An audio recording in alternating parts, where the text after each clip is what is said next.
It is 9 a.m., correct? Yeah. And I'll call the July 8th meeting of the Floyd County Board of Supervisors to order. The first item on our agenda is approving the agenda. So move.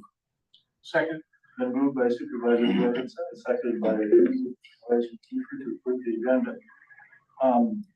As you've noticed, today's agenda includes 3 items of great importance to Floyd County in some form or another. We'll be talking today about some carbon solutions permit, and we'll also be talking about a proposal for funding the AMR ambulance services in Floyd County, and we're going to be discussing regarding communication and technology options for the July 29th public hearing for the amendment to the Floyd County zoning ordinance. The pleasure and honor to represent the citizens of Floyd County in this capacity, and this agenda is an important one. Those in favor of approving the agenda as presented, say aye. Aye. Aye. Motion is carried. The agenda is approved. Item 2, public comment.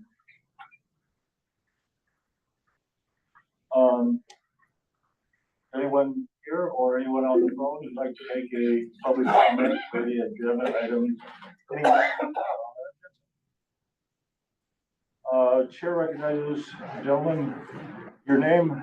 Derek Straube. Derek Straube. So my questions, I'm not sure if are we doing a 3-minute time limit or. No, go ahead. Okay. Sure. So my questions for the board is, how do we determine what information we put on our county website, and how do we fact check said information that we put on our county website? So do we have anything currently?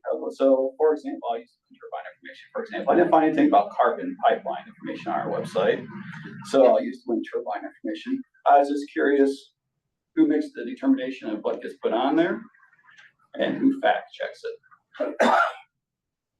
Or do we have a protocol for that? Yes, what has been occurring is the items that are appearing on the website have been presented and reviewed at previous meetings of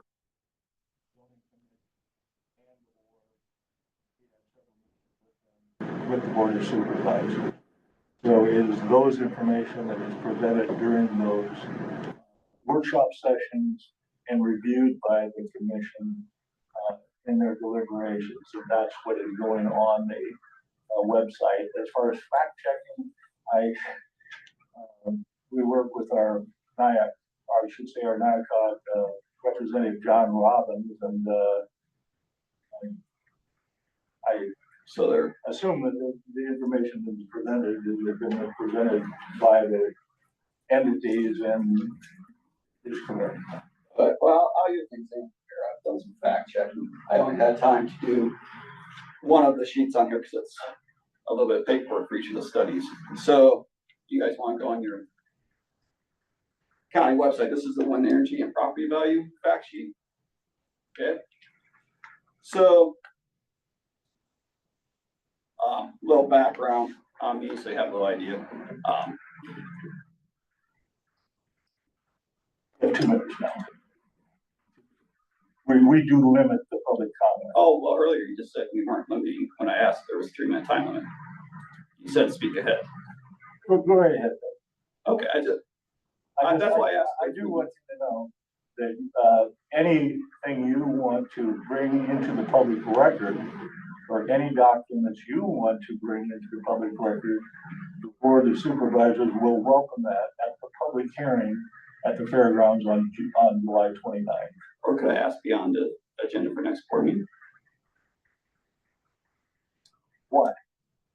You know, we talk about that in the future agenda. Okay, well, I'm just and we can demonstrating talk about fact that checking in here. agenda item 13 later in the meeting. Okay, so do I have 3 minutes, or are we going through the original when you said I had time? We'll give you 3 minutes from now. Thank you. Okay. Well, we'll keep it short.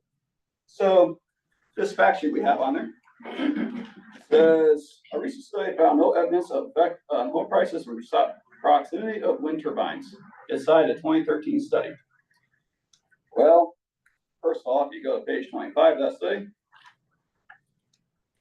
it really shows a graph that demonstrates 2-to-1 property change increase the farther away from the wind turbines. So right there, actually, might be debatable. Also, the same company that the quotes has a more recent study, 2023, where this one's 2013. And it clearly states on here that property values decrease by 11%. Same study, or same company, newer study, 10 years. So this fact sheet is false, right? That we have on our website, because it hasn't been fact checked. Okay, so this is there's Iowa code and stuff we go into about make sure stuff we post on county websites are accurate and stuff. So I just want to make sure that we are fact checked our fact sheets. So I'm within my 3 minutes. I won't go for the other 300 pages I look for to check that fact sheet. But I just want to make sure we are fact checking our stuff that we put on our county website. And I would probably say, like, Carbon Solutions, maybe they want some stuff on our website for evidence. And they don't have that opportunity. So we are for the public, right? Yeah. Thank you. That's all. All right. Thank you for your comments, Derek, and you are welcome to attend the public hearing on July 29th. Submit any documents.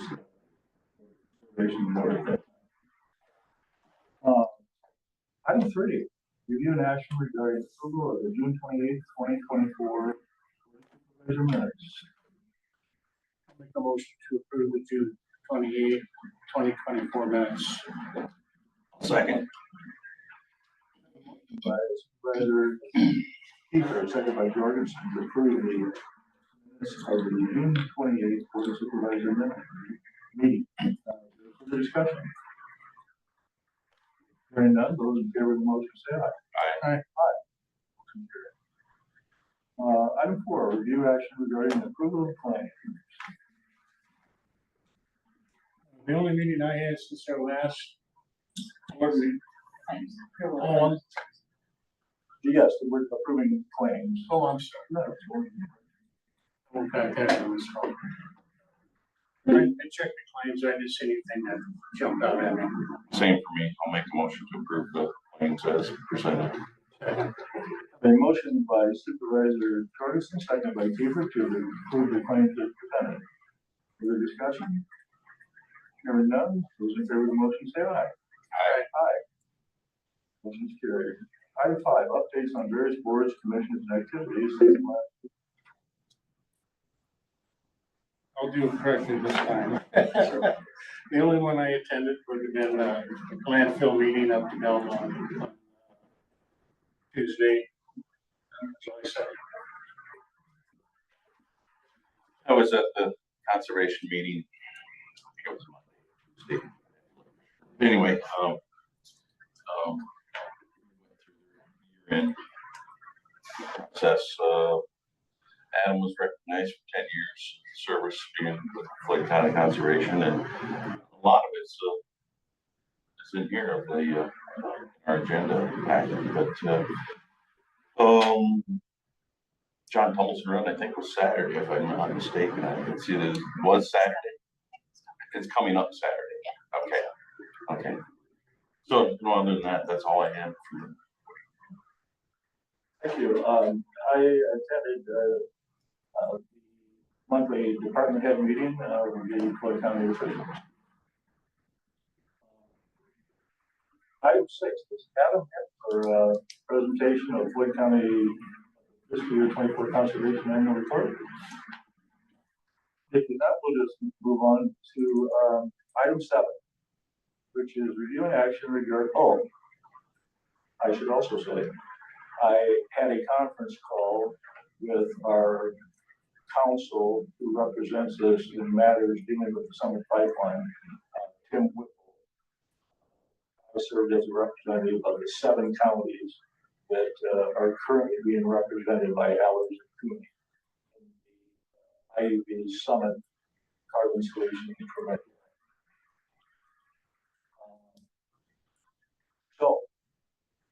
We are at that item on the agenda, item 7, which is review action regarding directing legal counsel, Allers and Cooney, to file a motion to reconsider the Iowa Utilities Board final decision and order on Summit Carbon Solutions pipeline improvement.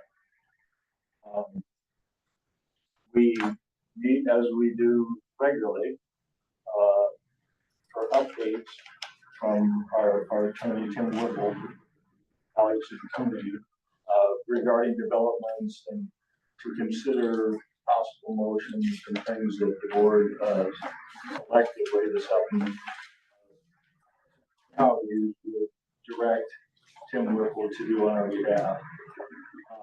And at this meeting, it was a rather long meeting, and Tim thoroughly reviewed the 507-page report, which is the final report and decision by the Iowa Utilities Board on Summit's permit hearing.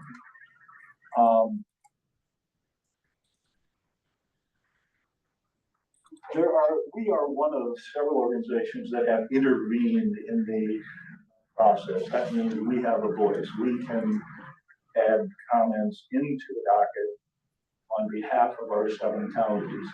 And as such, we are considering today to file a motion to reconsider the IUB's final permit decision order on Summit. Many of the other intervening entities, the Sierra Club, the Farm Bureau, the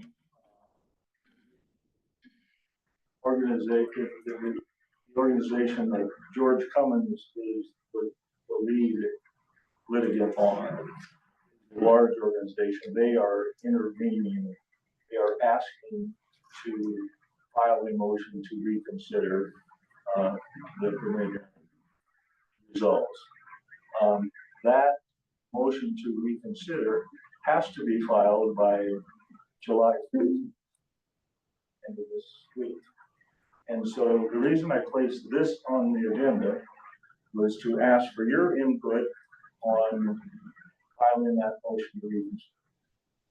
What it is Mr. Whipple said it might be a 10-page document. Much of it is very similar to the material in the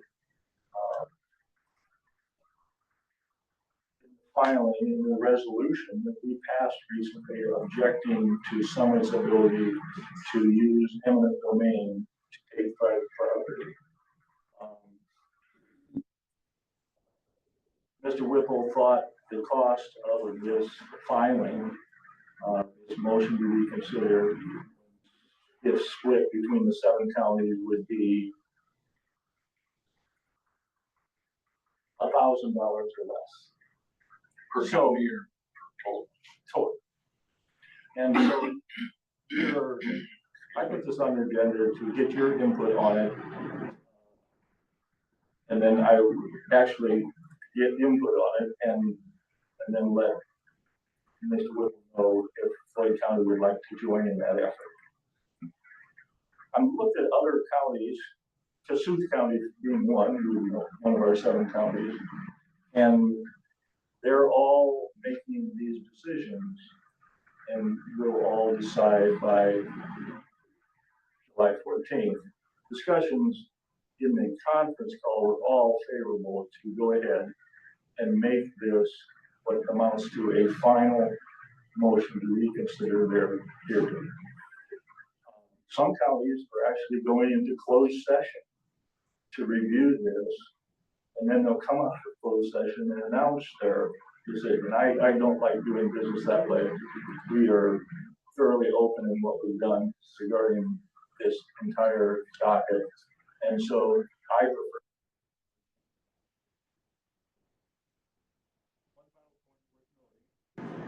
is our representation agreement with Allers and Cooney expires when the final order and decision of the utilities board is made on the Summit Carbon permit. And so this would be the final action that Mr. Whipple and Allers and Cooney would act on behalf of 7 counties if they choose to go into this. It was also discussed what's going to happen. It's almost certain that the IUB will deny the motion to reconsider. I mean, they have a 507-page hearing. They've been working on this for years. Our motion to reconsider will most certainly not change their mind.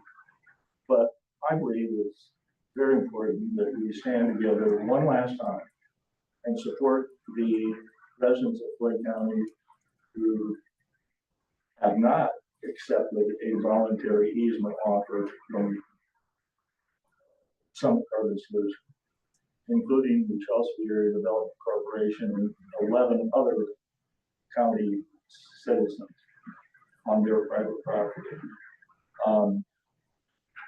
So that is the basic context of our discussion, why I'm bringing it to you for decision, and my recommendation to go ahead and make this appeal. A motion to reconsider. It's not an appeal, it's a motion to reconsider. So just to be, so you completely know what's being considered, if the motion to reconsider is dismissed or not allowed by the Iowa Utilities Board, our representation, well, in either event, our representation with Allers and Cooney is over. The next step for any county or any individual who wants to further pursue this issue would be to appeal their decision in district court. In other words, that means file a lawsuit against the IUB based on their decision for Summit Carbon Solution permit. That is not on the agenda today. That is not what we're talking about today. That would require a brand new representation agreement that would be offered by Allers and Cooney to the 7 counties who they currently represent. That's another discussion for another day. In discussing this with Audrey Carr, she also mentioned that the funds that we've been using to deal with the Summit Carbon Solution permit and intervene, including all the work that we did on the ordinance that has not been advanced, has come from the ARPA funds, the American Rescue Plan Act funds, and those funds are getting rather low.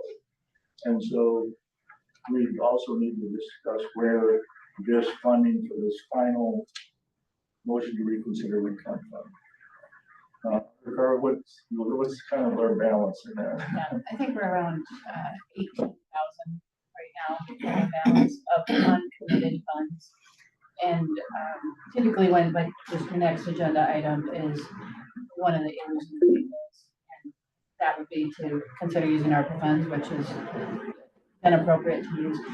And so I think maybe just the timing of, you can make your decision since it's not going to be very much, 1/6 of or 1/7 of $1,000. That was the estimate that we'll give this. Yeah, rather than committing any fund, your options, I think, when you get that invoice would be to pay it out of general fund, or if we haven't used those ARPA funds, to pay it out of ARPA funds. But I do expect with ARPA funds that we're, a few more things are getting finished with the project, and just the timing of what might come next by the time they bill for that could be more of the money that's been held back with the project, and when that comes through, that'll take our money.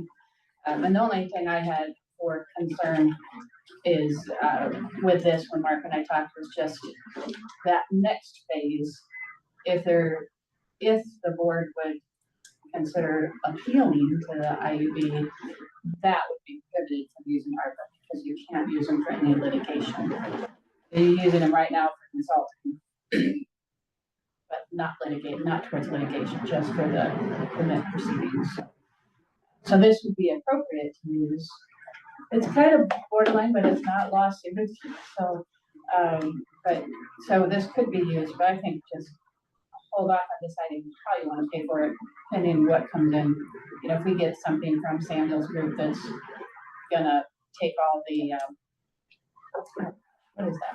The retainage dollars, that'll absorb all of your, and then others as well. So I think you just wouldn't have to commit how you're gonna pay for it, just commit to whether or not you want to file the motion to, for the IUB not to appeal, So to the second, reconsider, yeah, not for the appeal, nothing to do with the appeal, as Mark said. Just a motion to reconsider. I have trouble balancing. I can't remember the exact numbers of number of property owners versus the ones that signed versus that did not sign. But I know the ones that signed is probably a majority. At what point do we let these property owners that choose not to sign take the battle themselves instead of county funds when we have a majority of property owners that is going through, it's already made some type of agreement. I have trouble balancing that. Where do you draw that line?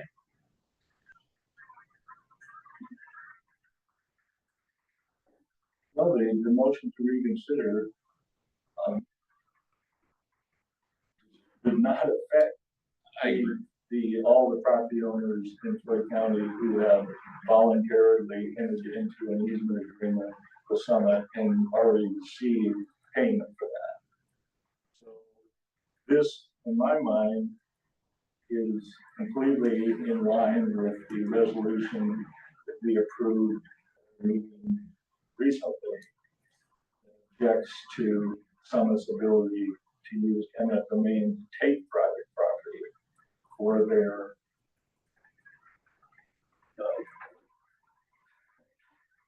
private or profit corporation. And maybe my comment was directed at when you said if this doesn't work, which we probably won't, as you said, the next step would be district court. That maybe is more where my comment was directed, instead of towards this particular agenda. And that entire representation is a agenda item for another meeting. Yep. And I also wanted to point out that it is the belief of the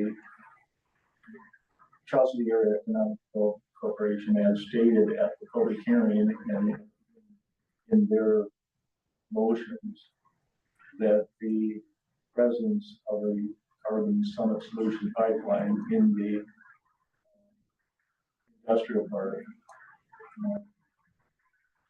exponentially reduces the ability of the organization to attract businesses to our area. So I think it does have a certain economic development impact.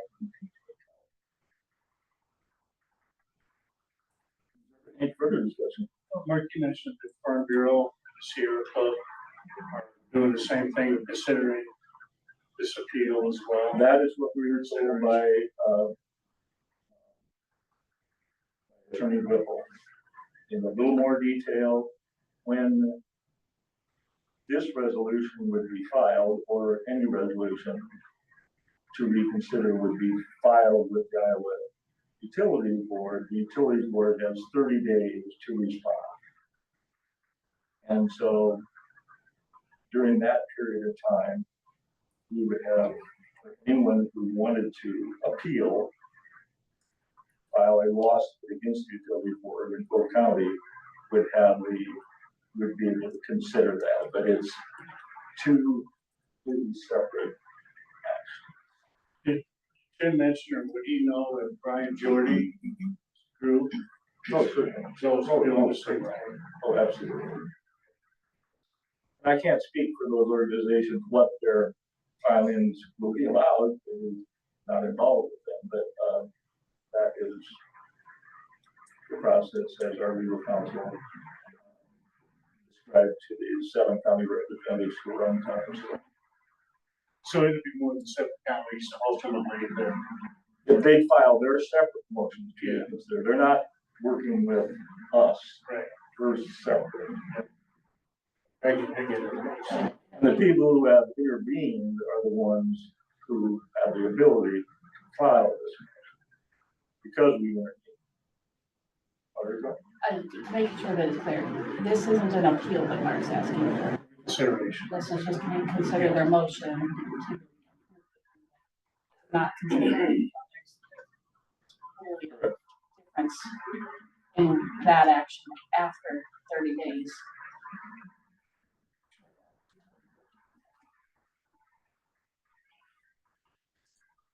Any comments from any member of the public, anyone listening on the phone line? Hearing none, I'm going to entertain a motion to,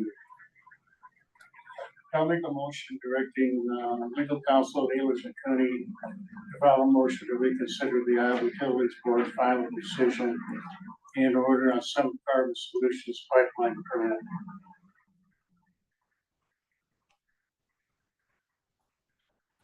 I'll second the motion. Further discussion? All those in favor of the motion say aye. Aye. Aye. Aye. Motion's carried. Was that a deny? I missed that. I You were opposed. Okay. no, I Oh. agree.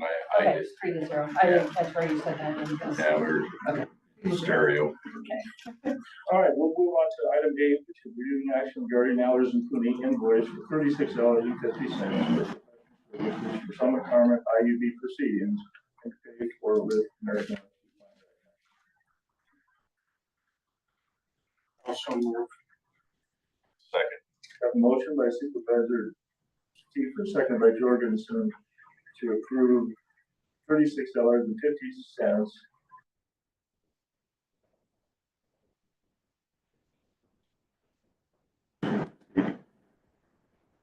Pay for with American.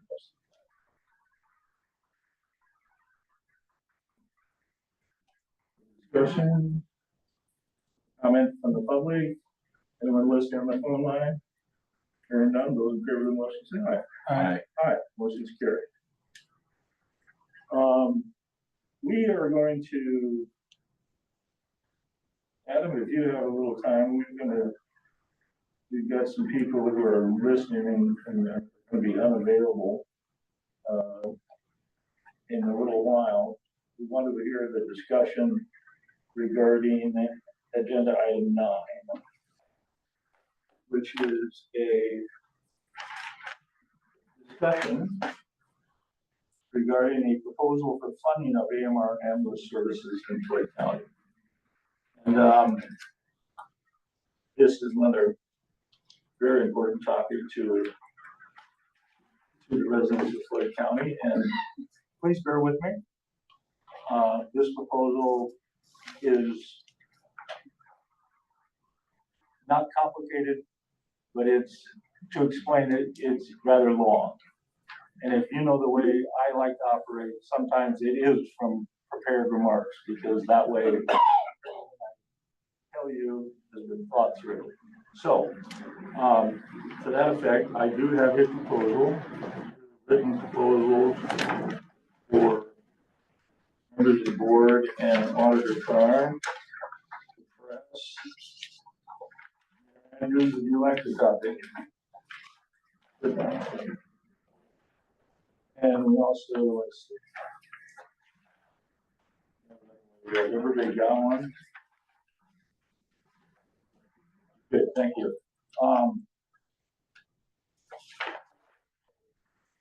So, thank you for being with me on this. If a question to impose an emergency medical services EMS tax levy is going to be on the ballot in the general election this November, time is of the essence. The ballot question must be approved by the Board of Supervisors and sent to the Secretary of State by August 28th. As you know, the effort to provide Floyd County voters the opportunity to decide this important issue has stalled in recent weeks. I believe the time is now for the Board of Supervisors to step up and give the effort to maintain emergency ambulance services to all Floyd County residents back on track. Today's agenda item is for discussion only. There won't be a vote today on the proposal. It needs to be reviewed by the Floyd County Ambulance Commission and the EMS Advisory Council for their input and consideration. I believe it is important the members of the Board of Supervisors state if this proposal is one that all three supervisors could advance for further consideration. I have been working with representatives of AMR and other officials to come up with a plan to maintain the high quality emergency ambulance services AMR has provided to Floyd County residents for the past 28 years. There are 4 entities that need to agree to compromise and work together to secure passage of an EMS tax ballot question that Floyd County voters will approve. 1, AMR, American Medical Response. 2, the City of Charles City through its governing body, the City Council. 3, the Floyd County through its governing body, the Board of Supervisors. And 4, the Floyd County Medical Center through its governing body, the Board of Trustees. Here's what we know today. AMR is offering to extend the current emergency ambulance agreement with the City of Charles City and Floyd County that is set to expire on June 30th, 2026 for 2 separate 3-year extensions at a cost to be determined in the final year of the current agreement and the final year of a 3-year extension that would expire on June 30th, 2029. Current AMR agreement states the city and county will pay AMR a total of $427,450 in monthly installments from July 1st, 2024 through June 30th, 2025. The subsidy payment to AMR will be shared equally by the city and the county at a cost of $213,725 each. Both the city and the county have approved that amount of funding in their respective fiscal year 25 budgets. Subsidy payment to AMR increases by 3% for the period from July 1st, 2025 through June 30th, 2026, to $440,273.50, shared equally by the city and the county at a cost of $220,136.70 each. The city, county, and the Floyd County Medical Center recently agreed to amend their 28 agreement entitled Contribution for Emergency Ambulance Services. The hospital contributed a total of $103,000 in monthly installments to the city and the county from July 1st, 2024 through June 30th, 2025 to the city and county for, quote, emergency medical services as they relate to the transportation of patients to and from the hospital, unquote. The hospital contribution in the amendment will increase by 3% to $106,090 from July 1st, 2025 through June 30th, 2026 to match the annual 3% cost increase in AMR's agreement with the city and the county to provide emergency ambulance services. Both of the hospital's contributions come from their general fund at no cost to taxpayers, property taxpayers in Floyd County. Question on the ballot in the November general election must inform voters the reason for imposing the EMS tax levy, the amount of tax dollars needed, and the source of those tax dollars. The voters would determine the outcome, with a 60% majority of voters needed to approve the ballot question. Here's what I propose to secure passage of a much needed dedicated funding source for essential EMS services and why I believe it is the best option available. One, the EMS tax levy question would ask voters to impose a property tax levy of $400,000 per year on all the taxable property in Floyd County for a period of 5 years. There would not be a local income tax surcharge on the ballot like there was in the failed attempt to pass an EMS tax levy 2 years ago.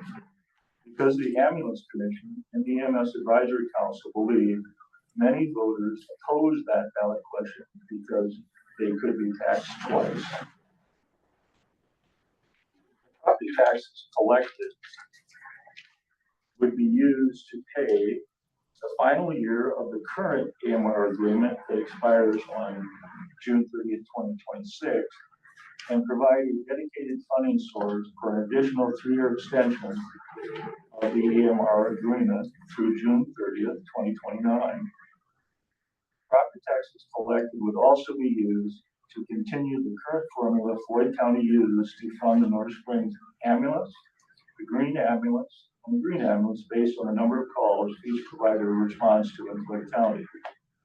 Marble Rock first responders would also receive a small portion of the property taxes collected for services they provide based on the number of calls they respond to in Floyd County.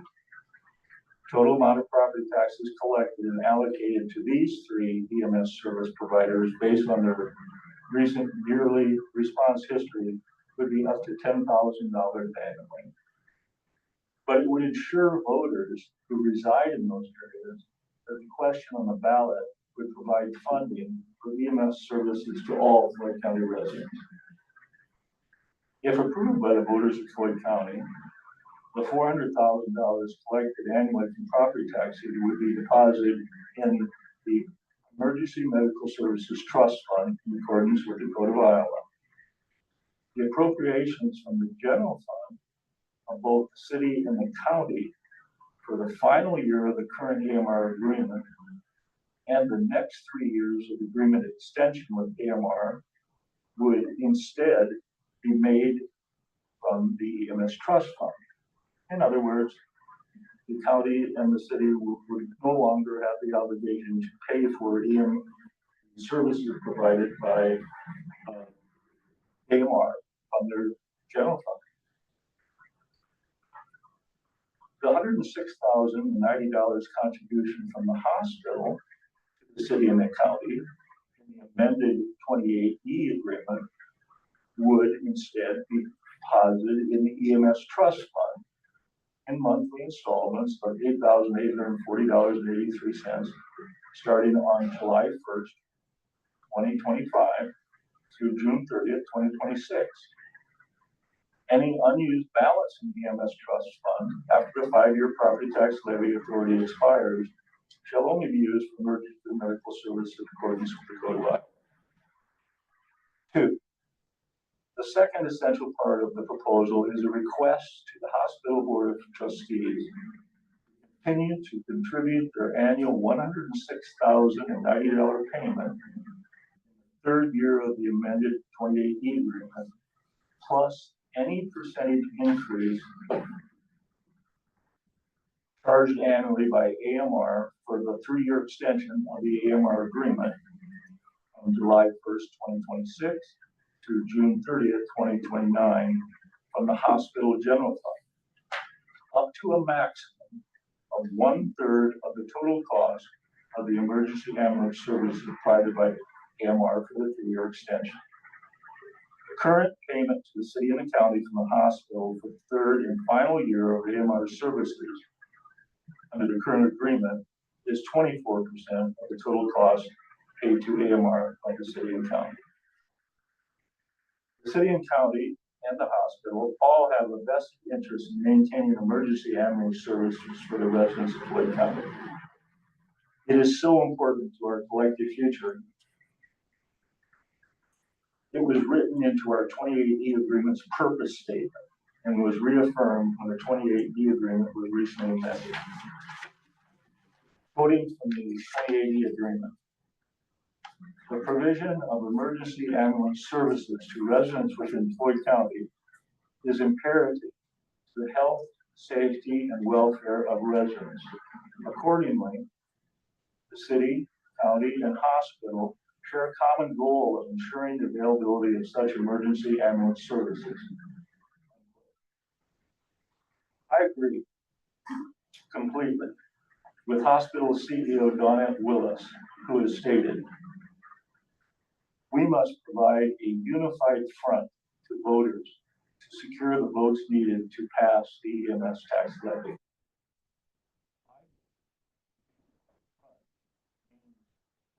There are more than a common goal of ensuring the availability of emergency ambulance services.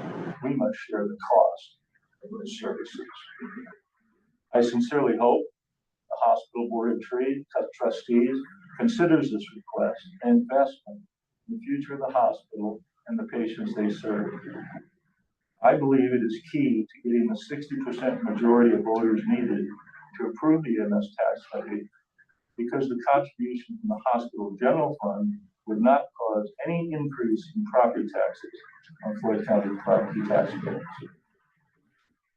If all entities agree to consider this proposal, negotiate in good faith at public meetings to achieve a compromise solution, and come together for the good of all residents of Floyd County, we all win. I realize it's a big request for the hospital board of trustees to consider, but it would bring big results too. One, city and county would get a much needed dedicated funding source for essential services for the next 5 years. AMR would continue to provide a minimum of 1 advanced life support ALS and 1 basic life support BLS ambulance to be available for calls anywhere in Floyd County. This would maintain the current level of emergency ambulance services all the residents of Floyd County need at a cost that is far less than the municipally owned ambulance service proposal. That proposal would cost up to $775,000 in property taxes annually for 15 years, plus require the municipally owned ambulance entity to borrow up to an additional $1.6 million to purchase equipment, fund trained EMS staff, and provide working capital to get the service up and running. 3, the proposal to maintain AMRs or emergency ambulance providers stands a much better chance of receiving the support of 60% of voters needed to approve passage. If the municipally owned proposal currently recommended by the Ambulance Commission and the EMS Advisory Council is placed on the general election ballot and it fails to pass, the entire process would have to start again.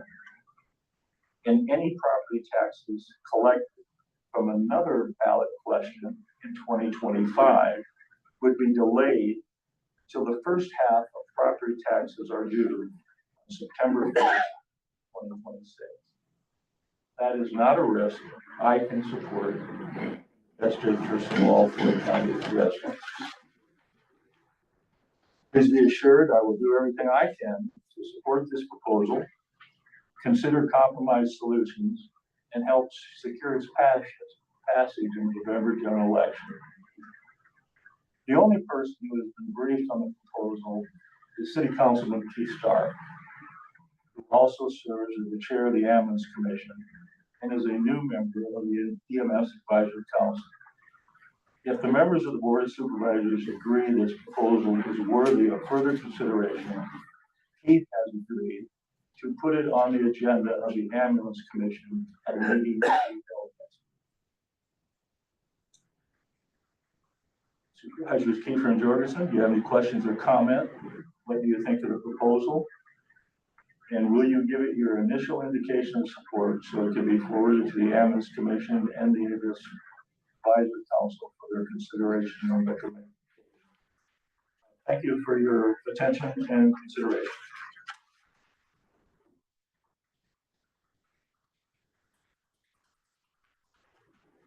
Question, I don't know, back there, it's, number 2 speaks of AMR will continue to provide 1 ALS and 1 BLS. Isn't there 3 units now? This is a minimum. Oh, a minimum. You're correct, okay. Are there 3? Then it would, that's what it would provide. It is the current level of services, correct?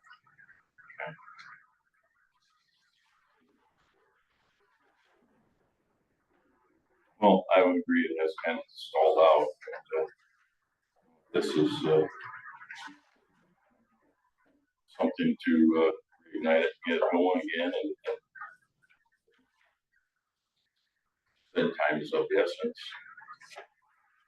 In favor of supporting it to go to the ambulance commission.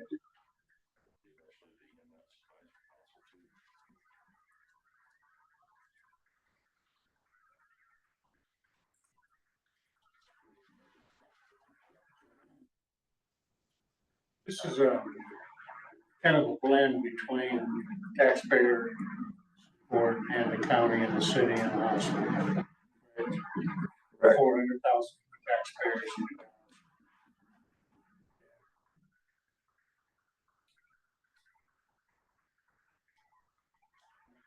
And so to be enacted, it would require, obviously, the Floyd County Medical Center Board of Trustees to consider it. In addition, the city council would need to consider this, as well as this board, and AMR. AMR really is, certain things would have to change. Obviously, the recently amended 28B agreement would need to be changed so the funds no longer are deposited in the city and the county. It would go directly into the EMS advisory fund, which I don't see as a problem at all. It's just that's where they would have to go, because the city and the county no longer are paying for the services. It is services paid for the property tax levy that is deposited in the EMS trust fund. Just all mechanisms that would change to make this happen.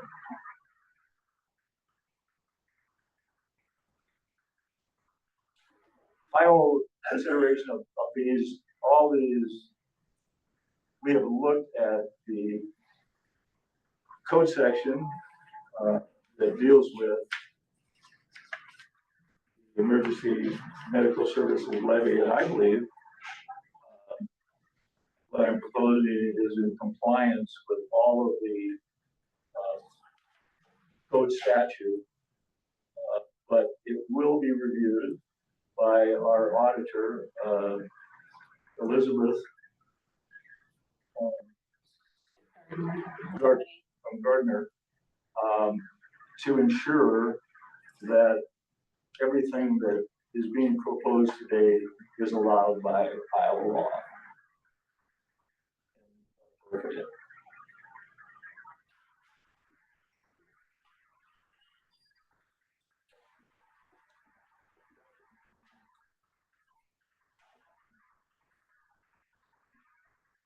His point is to be somehow, some way, we're going to need to find a funding source to pay for these emergency medical services for the residents of Floyd County. That got to happen. And this is a means to make that happen. Not the only one, but I think this one has the best chance of happening. And in 5 years, we have to do this process again, possibly, right? Yes, Figure out. it would. The reason kind of put this shorter time period on it is for a couple of reasons, really. One, I clearly believe the voters of Floyd County would act more favorably to a shorter tax levy that is considerably less based on considerably fewer property tax dollars. And yes, it would also give us the opportunity of 5 years of continued practice with AMR, which everyone agrees provides the services that we all need. It's just the cost of those services and the inability of the funding source on the city and the county, I see as the problem. Chair recognizes Mayor Anderson. I'd just say the representatives of the city, the county, and the AMR met a couple weeks ago and had a discussion. I think the result of that meeting was a proposal very similar to this, which I think is great. I think it's, it's a step forward from where we were before. Like Mark says, I think it has a better chance of passage.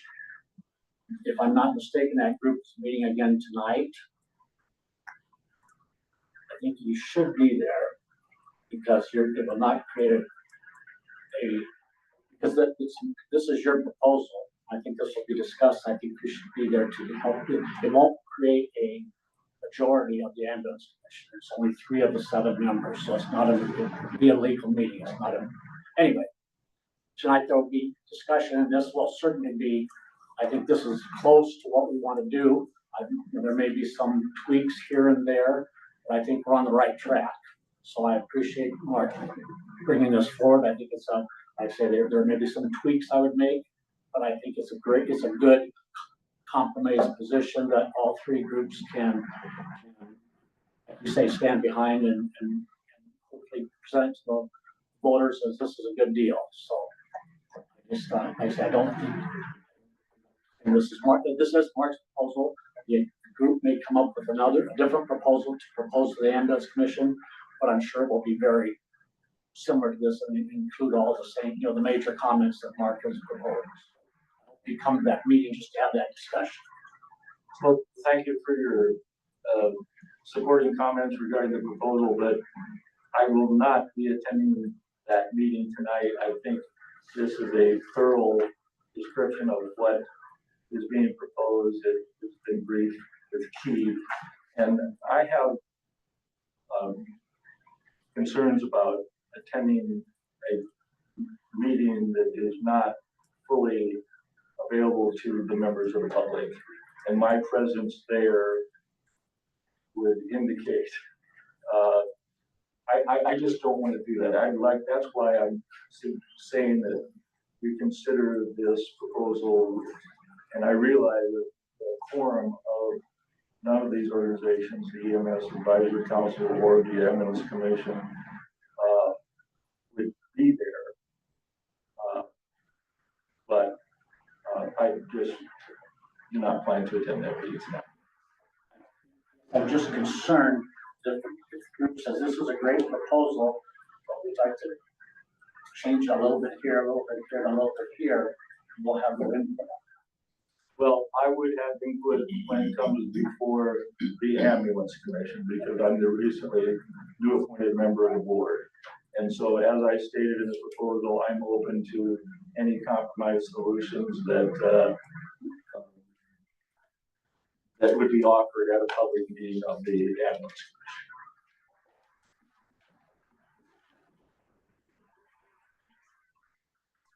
Thank you very much for your support of the proposal in the general terms. General, this direction we're going to have.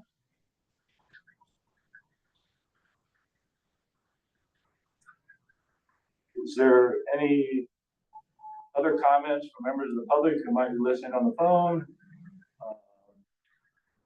Any further comments from members of the board? Mark, Yes, who is this? this is Brady Molitor, Yes.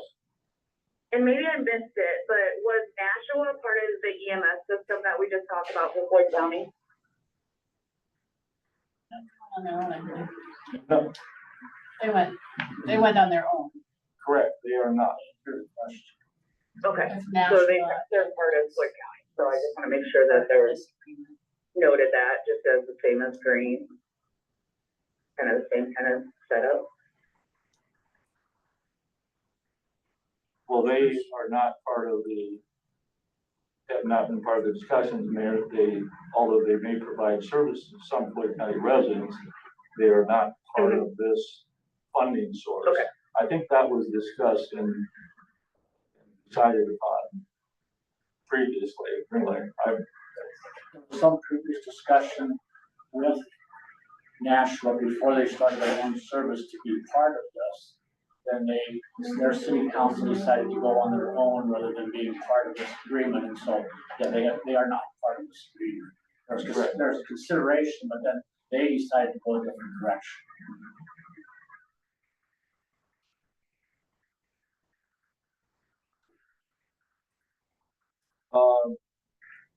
Any other comments, members of the board?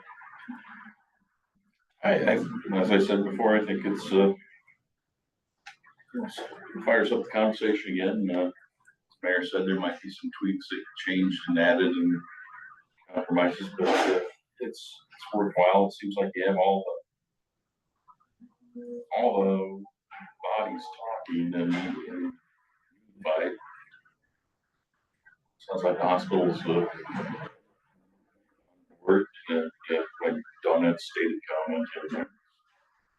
Well, that comment that I quoted her on just states that she believes that we need a united front to secure the needed votes from Floyd County voters to secure passage. It is not a statement of support of this proposal. Until they meet. Well, they can, Yeah, just if and clear yeah, they may or may not support it, but first of all, they gotta meet. Yes. Yeah.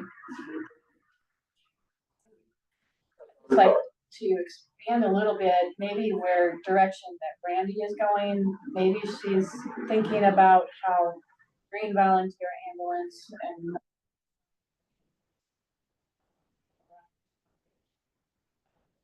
and would potentially get some funding for services they provide in Floyd County, and maybe that's where she is going with that. And the annual budget, if this passes, the annual budget that it may not be the same advisory council, but that group that says, makes a recommendation to the Board of Supervisors on where funding goes, could say, they could have something that says we want to fund Nashua ambulance for calls in Floyd County. But that's unknown at this time, that if it passes, that advisory council will have to make a proposal on how to use the funds, and the Board of Supervisors will have to approve that. And so I guess I'm saying you can't commit to that there would never be any funding for Nashua down the road in the future. Thank you, Gloria. All right, is there any further discussion? Dennis, are you in support of this, taking the next step? Yeah, this group has done a lot of work, and this plan is making some sense. Get the hospital to agree, and these approved and agree, like, it makes some sense. Thank you very much for your consideration and the discussion. Thank you. Go attend the flood meeting now. So, All right, thank you. thank you, Mayor. We'll go back to item 6, presentation of the fiscal year 24 conservation annual report.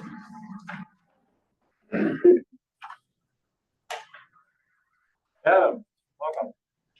Hello, and thanks for having me.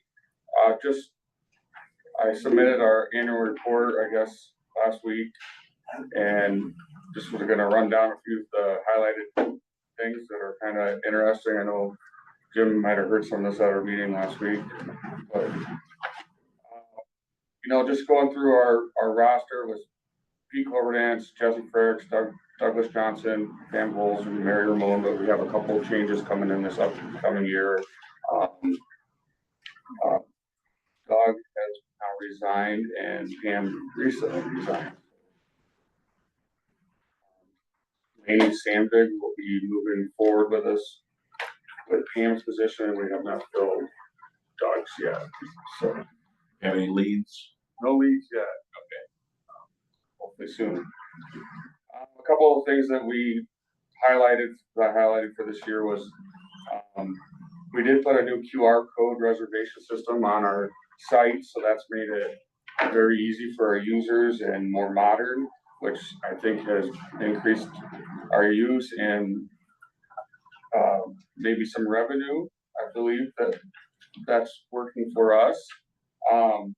Couple other things we did, we put in a new bioreactor at Mink Creek Wildlife Area, which was really a thing that we wanted to do moving forward to show the rest of the county some conservation practices and to give a place for people to see what a bioreactor is in case they would want one or want to move forward with the same type of project, cleaning Iowa and Floyd County's water. We did put in a new wetland at Little Cedar Wildlife Area. That was a really, really good thing for us and very cost effective. This past winter in February, we had a new Winnebago River display installed in the Fossil Prairie Center. So that's our new update. We try to do something new in the center every year. So we were really excited to have that because that was one of the original pieces that was there, and it was kind of getting outdated and needed replaced. So Robin McCumber did the work for that, and she did wonderful. And then lastly, we just found out in June that we are going to make the Cedar River in Floyd County a state certified water trail designation, which there's only a handful of these in the state, and Mitchell County has made their part of the Cedar River a state water trail, and ours will now be a part of that. So it'll be over 50 miles of continuous water trail, which basically makes it extremely user-friendly, marking from the roadways where and how to get to these access points, marking from the river where you're at on the river. So it's like in case there's a 911 situation, people will know, hey, this is where we're at. And also at each location, it tells exactly what's there as far as picnicking area, restroom facility, whatever it may be, a hard surface ramp versus non-hard surface ramp, those types of things. So it's going to interest other people from outside of Floyd County to come here, like paddler groups and different groups that might already come to do the whitewater course, because now, this will be a part of that whole river system that's really a unique river. Fortunate to have it. Thankful we didn't get more flooding from it this year. Didn't get it real bad. We did, for our staff roster, we did pass the 1 year mark for our ranger, which is really exciting. He's doing a wonderful job. So we do have a full roster there. We're proceeding with plans as usual.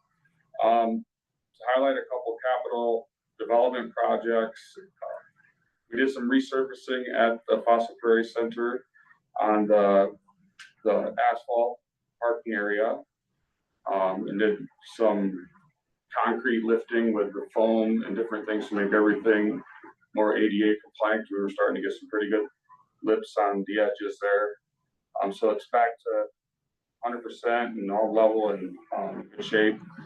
We did some surfacing work there on the trails, which was needed. We were getting a lot of washouts and things from the clay areas, which was a wonderful clay surface until it got wet and washed and eroded. So now hopefully it stays intact. We get a lot of people out there, so we've gotten a lot of compliments about doing that surface work. And then obviously it goes through our cooperative agreements that we have from the DNR and the DOT, and then the different farm operators that we use to work with us. If you flip, we kind of go through some planned projects for the upcoming year, which obviously that state water trail designation is going to be high priority. So a lot of signs, a lot of mapping. When the final report's done with us and the DNR, it's anywhere from 50 to 80 pages. When it's like a book about the river system in our county. So it's very in detail, and it's a really nice finished product. And then one of our things we're working on this year is to reestablish the trail system through Whitman's Woods. We did a large logging operation in there a couple of years ago, and it had a couple of years of follow-up weeding, they call it, where you're taking out scrub trees, small trees, and trying to reestablish the hardwoods and different species. We're working with our forester on that, and we plan to hit that hard this fall and winter, so and get those trails going again now that we've kind of established the tree stand in there. And that's north of Floyd, right? Mhm. Yeah, yep, yep. It's a little bit east, but yeah, yep. And then it just goes through our 33 wildlife areas, the size of them. Obviously, I submit that every year, so that's kind of a rundown of the annual report. I did bring one document that I didn't send. I want to give to you guys. So you have it, and Jim did see this the other day too.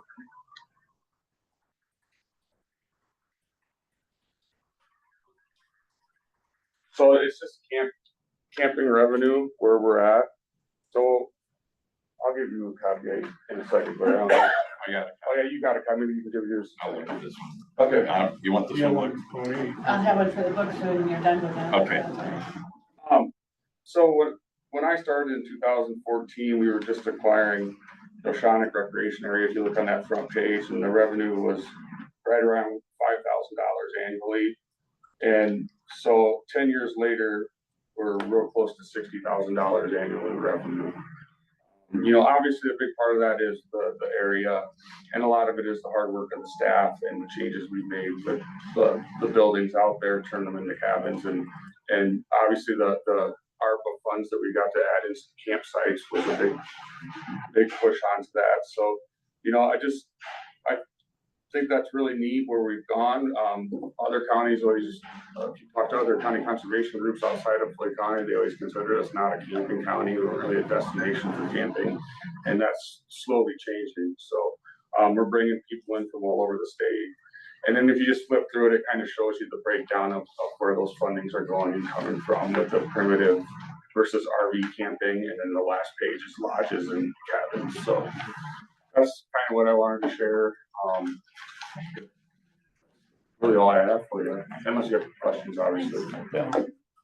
Last time exciting news about declaring the Cedar water trail. Yeah. I wasn't even aware of it. There's such a thing. Yeah, it's pretty neat.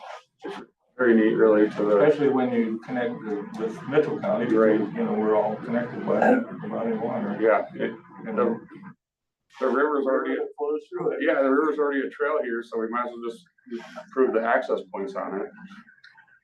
The maple syrup crop was a little down this year though, wasn't it, from past years? Yeah, it didn't get quite as much. I think the temperatures and, you know, the dry So weather. it's seasonal.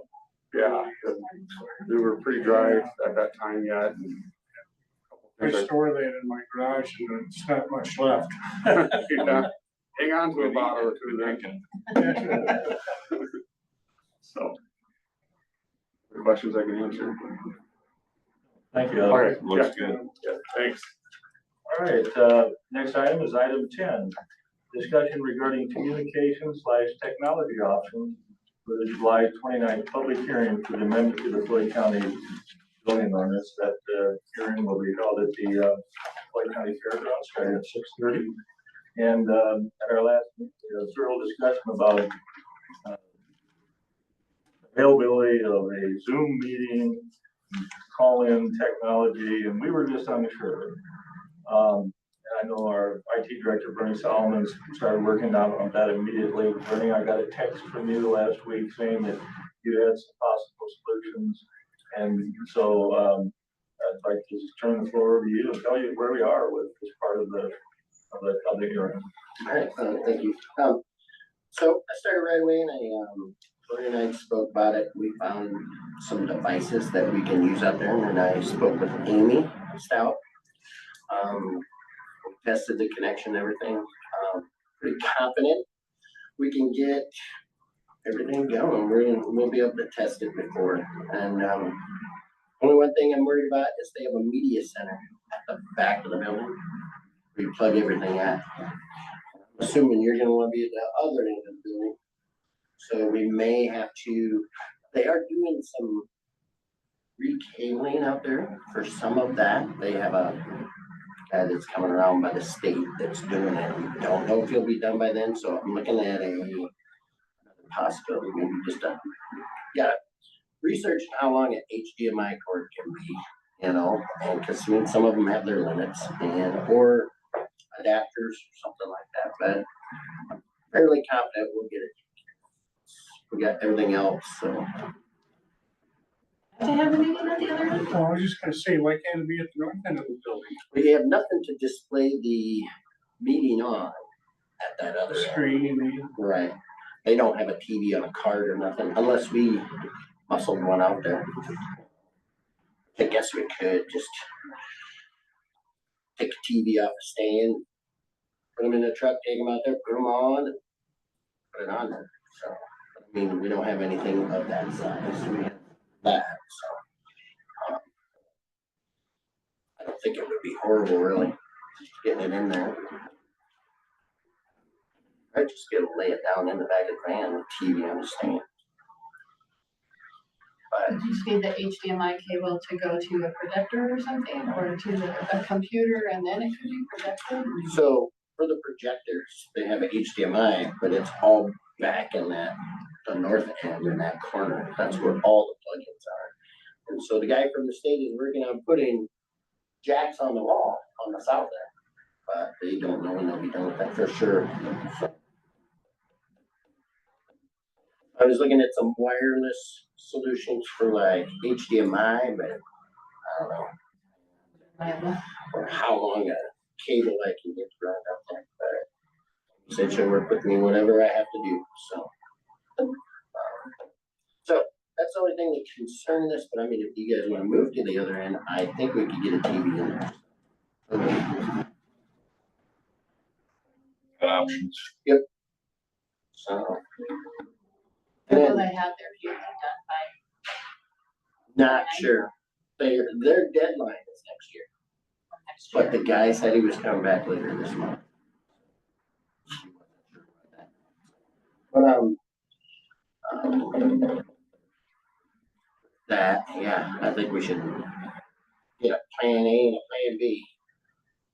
And I think I'm looking in to see how long a HDMI cable, that'd be the simplest thing to do if we can get one.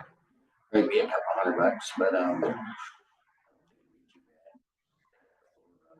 but they have no telephone out there. So in that instance, we will have to do like on the Zoom when it offers to put the phone number for a Zoom conference. That will have to be used. Instead of something like that. Correct. They have no phone system. That and the camera and speaker that I got for that meeting. Camera's a nice run, just kind of points around, looks and listens, and the speakers on it are fairly decent. Microphone, we can probably get like a 25-foot cable on it, so it can go wherever. And then they have the wireless microphones, so it should amplify anybody talking in the audience.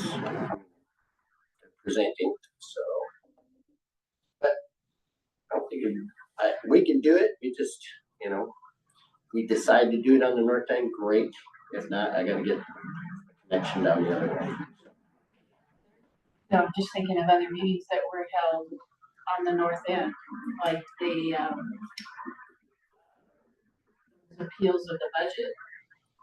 And the state came, those were held on the. I don't remember them having a mic system, but maybe they did.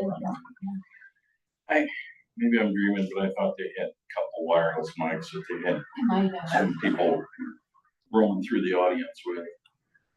I might be thinking of a different meeting too. Yeah, I don't remember it. But Amy had mentioned their mic system as well. So they have something, so. Well, that sounds like, some positive developments and, we can provide for a Zoom meeting. Absolutely. It should always be noted that, there are many ways to get your comments and into that hearing. Write a letter to the zoning commission. You can attend the hearing in person, and that's always the best method. Because we can't guarantee that even with everything we've talked about today, that technology is going to work. Right. So, and so just so the residents realize that, and we're doing everything we can, and aware of that.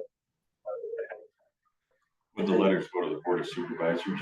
They can if they want Or to. the We're zoning. already getting comments, and you are, I'm sure as well. Some of them are sent to all of us. Yeah. And so, those will be collected, combined, and entered into the public record when we discuss remarks that we've heard from citizens. Letters are, I think, are directed more to well, in this case, they'd be directed to the board of supervisors, because we are considering the recommendation of the zoning commission is over, so letters would be directed to us. The John's public notice says that the comments come to the auditor. Okay. Oh. Yes. I did want to say one thing, as you mentioned, the best way is to come in person. Their internet service out there is point-to-point wireless and sometimes susceptible to weather. So there is a downpour, it can shut her down, just so everybody knows. That's a possibility. Encourage people to attend in person, I guess. Say that it is better. He said that Oh, they're better now than whatever. And their bandwidth's way better than what it was before. It's good, it's point-to-point wireless, I mean,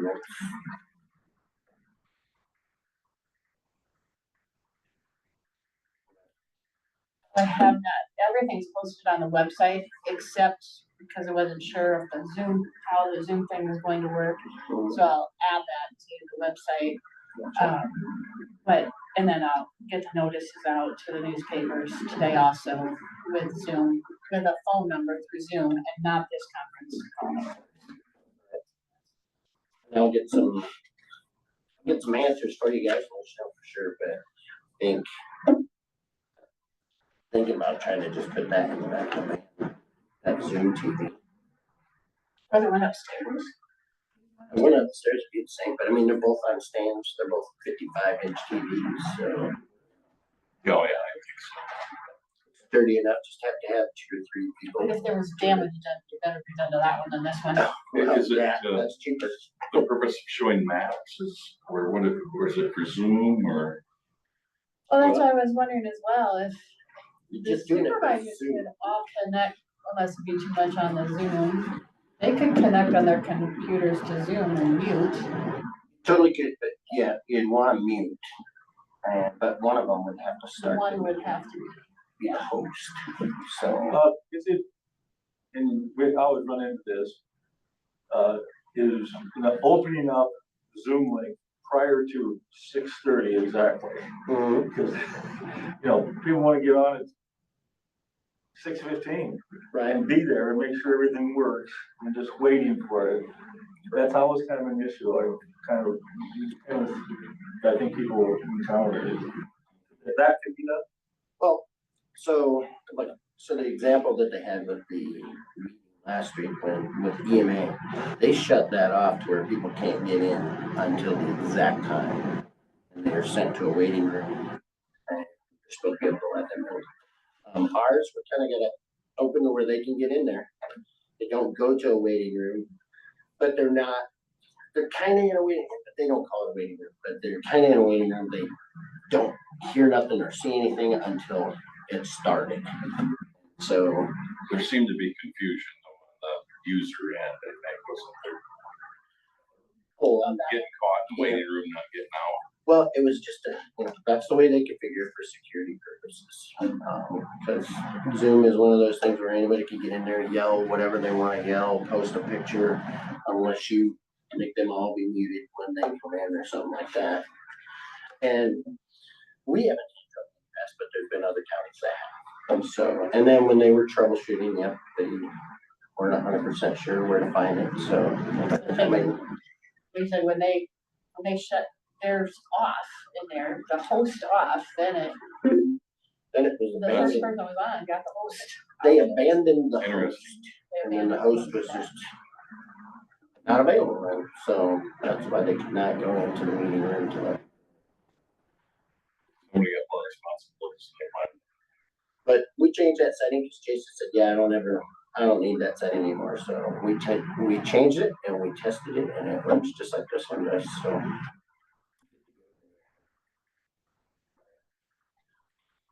But yeah. All I have for you on it. All right. Well, thank you for the work and look forward to, it all works, on the 29th. So. Hopefully it's a clear day. Yeah. All right. Order it. Yeah, right. Right now. Thank you. Item 11, review and action during EMC terrorism insurance coverage. So Melrose briefly mentioned the terrorism, at when he presented last week to you. But that is this thing here that's in your packet that has always been rejected. That it's, as he said at that meeting, the board rejects this every year. So this is just a form to do that. I always get full approval.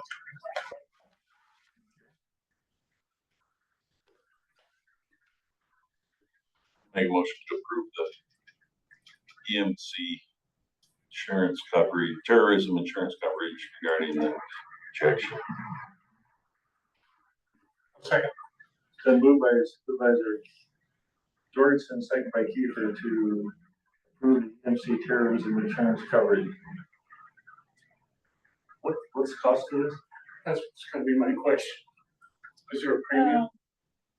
Yeah, it's in the policy. I think it's like $1,300 or something, but I mean, if you don't want to do this today, you can ask him about it. He's come to the meetings in the past to say why you would reject it versus go through with it. But I can't explain it very well. It's just been rejected over the years.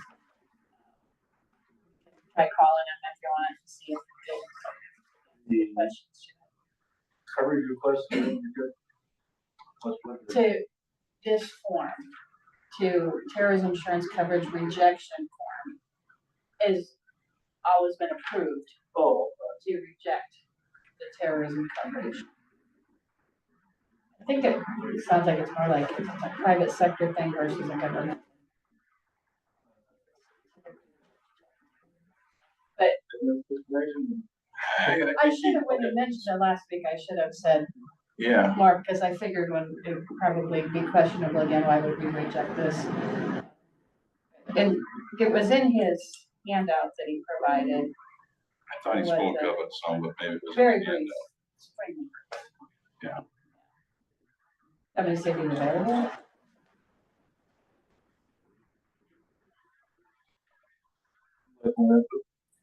Maybe it'd be a good thing, give him a call and have him.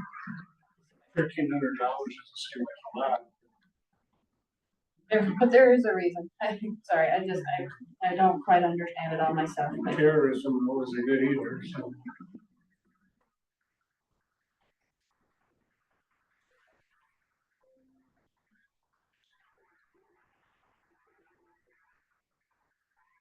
hey, Sandy, this is Gloria from the Governor's office. We're in a board meeting. Does Mark happen to be there?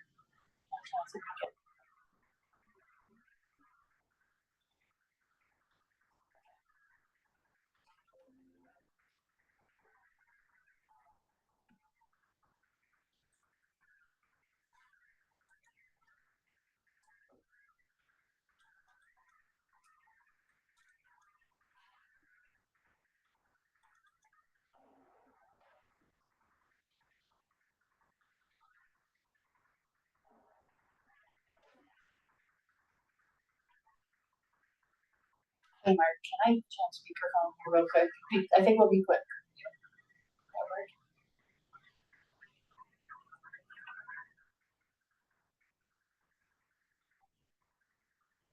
Okay. He's in the middle of a webinar. Right. I can't put it off. Yeah, I just got one I have to complete, so if I click off though, I still get the credit, so I gotta keep it on, but go ahead. Okay, the board is questioning, I've got the form for terrorism insurance coverage rejection. And I can never quite explain this very well on why the county has always rejected this. And so that's why we're calling you to see Sure. why. So, basically, those forms have been out since post 9/11. They were created by the insurance industry.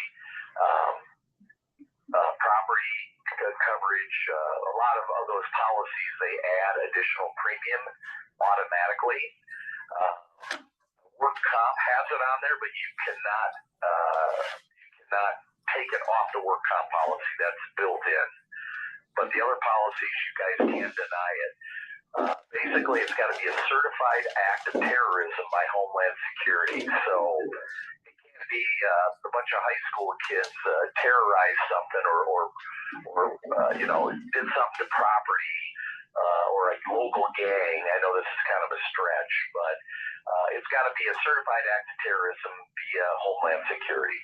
So I don't know if that helps or not. Makes sense. It is me. Okay. I can barely hear you, so I'm not sure if somebody's asking a question or not. Nope. Do any of you have any questions about it? No. Good. I think we're good. Thank you. Okay. And as a side note, I've never had anybody accept it. I haven't found a situation where it would warrant that. So. Thanks, Mark. Thank you. You bet, no problem. Back to your webinar. All right, thanks. Bye. Bye-bye. All right. That answers all our questions.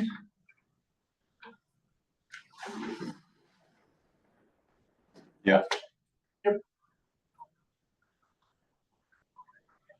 So I'll make a motion to approve regarding the. Jim already made the motion. Oh, you did it, yeah. I'm It sorry. just hasn't been seconded. I'll second. Okay.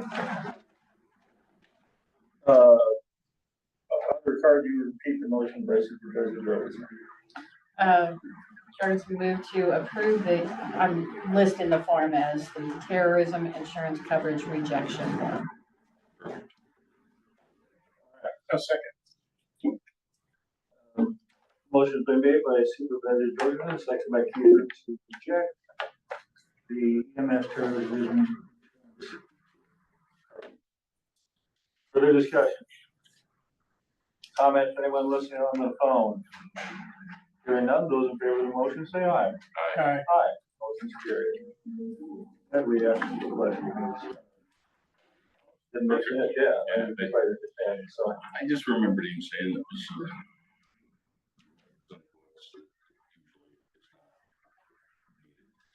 Yeah. All right. In that Homeland Security part of it, but it has to be declared that way. And we're moving to item number 12, noting the resignation of the jailer and the hiring of the jailer. In your packet, we received a letter from Sheriff Cooks saying that Caitlin Miller has resigned her position as lieutenant jailer in her final day, for Sunday, July 21st.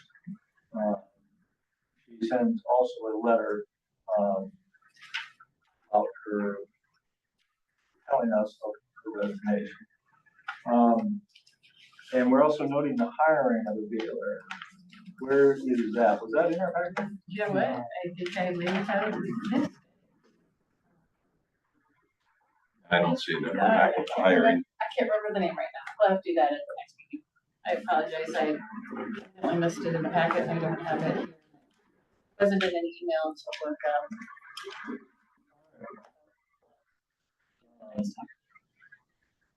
I guess we won't note that. Sorry. That's the next. Item 13, future agenda items.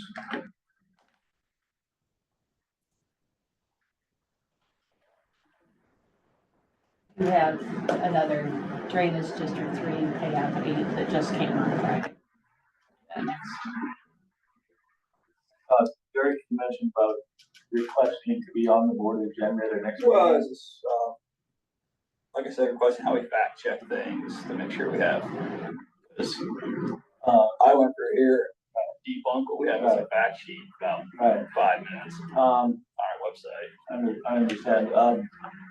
The next time the board is going to discuss, the amendment to the ordinance will be at the public hearing. Okay, And so what I'm saying is, we're not going to put anything on the agenda to discuss, to fact check information that's out there, because if we do, that'll merely bring in people to talk about the ordinance, and we'll actually be kind of conducting a hearing, and I don't want to do that, because we are going to allow everyone the opportunity to say anything they want, provide any documentation of that kind. Yeah, we only have 3 minutes.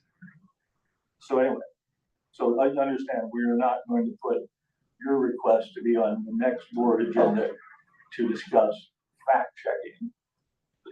Well, I was told I want to confuse citizens by having multiple things of information out there, so I want to make Thank you sure for we your have comments. misleading information, we're not confusing. Thank you for your comments. Okay. All right. Any future agenda items? I don't have any. All right. Item 14, adjourn. Adjournment. Make a motion to adjourn. Second. It's been moved by Supervisor Kiefer, seconded by Supervisor Jordan to adjourn. Those in favor say aye. Aye. Motion is adjourned.